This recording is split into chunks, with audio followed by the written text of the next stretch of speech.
أعوذ بالله من الشيطان الرجيم. بسم الله الرحمن الرحيم. فقاتل في سبيل الله فقاتل في سبيل الله لا تكلف إلا نفسك وحرز المؤمنين.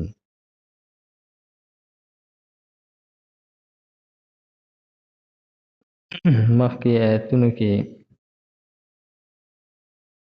د منافقانو قباحتونه ذکر شول چې دوی د شریعت په آسان کارونو کې ټال مټول کوي. د جهاد په شانتي یو مشکل کار دې کې د دوی نه اړو څه امید نشته دی. نو دې آیت مبارکه کې نبی کریم صلی الله علیه وسلم ته تسلی ورکولای کیږي چې ته خپل صرف د ځان ذمہواری او که منافقین په دې کې ستا سره شرکت نه کوي، د دوی د شرکت نه کولو وبال په تا باندې نشته دی. نو فرمای فقاتل، نو جنگ کوا، فی سبیل الله،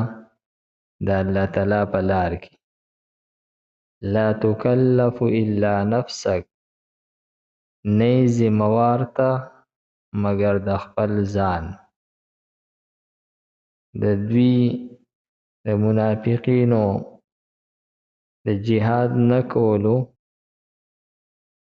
ذمہواری پتا باندې نه ده.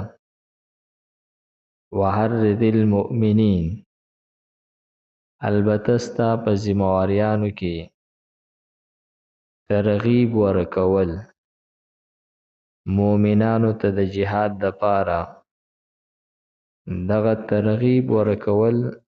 دا ستا ذمہواری ده. نو فرمای وحرز المؤمنین، او ترغیب ورکو مؤمنانو ته په قتال سره، په جنگ سره، جهاد سره. او دې باره کې ډیر زیات احادیث د نبی کریم صلی الله علیه وسلم نه نقل دي چې پای کې د جهاد فضائل دي او جهاد طرف ته ترغیب دی. عسى الله ان يكف بأس الذين كفروا، شاید چې الله تعالی بند کی جنگ د هغه کسانو چې کفر کړی دی. ان د کافرانو دا جنگ دا به ختم شي، بند به کی،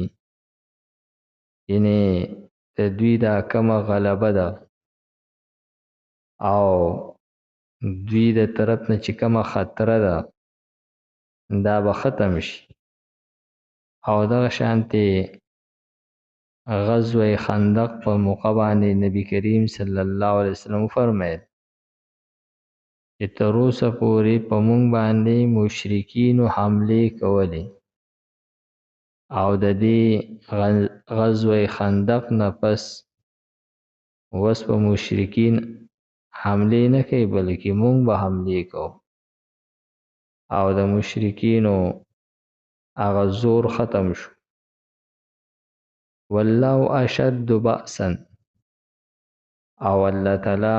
ډیر سخت جنگ کوونکی دی.